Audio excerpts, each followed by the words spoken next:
people who are already in the industry, right? Sure. They already have landed a job.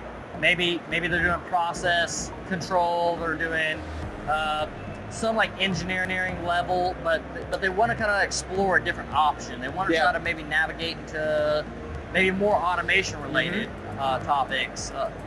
What are some ideas that you have on that? I mean, this may seem basic, right? But my first piece of advice is be open with that desire, right? Let your team know, let your manager know, like start having that conversation saying, hey, these are skills that I want to learn. Yeah. You know, hopefully I can use them in this current role as well. But you know what? If you're in a company and you're talking about trying to get skills that could make you valuable for another role in that company, no one's going to be upset with that, right? Because they want people that know the culture, know the business to advance in roles, even if it means, hey, you're an engineer today, maybe you want to be in business or, you know, safety, or I'm just like, even accounting, for example, that would be a bit of an odd pivot, but regardless of the direction you want to go, there are a lot of different ways you can do it. So I'd be open with your manager about it.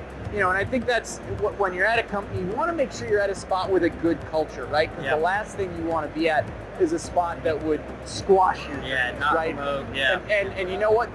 Usually those companies that aren't open to that type of dialogue are the companies that aren't doing that well to begin with that you don't want to be at. So those are some of my pieces of advice. Yeah, that's an extremely good one. Because like you always got to hound the individuals that you work around and some of your superiors.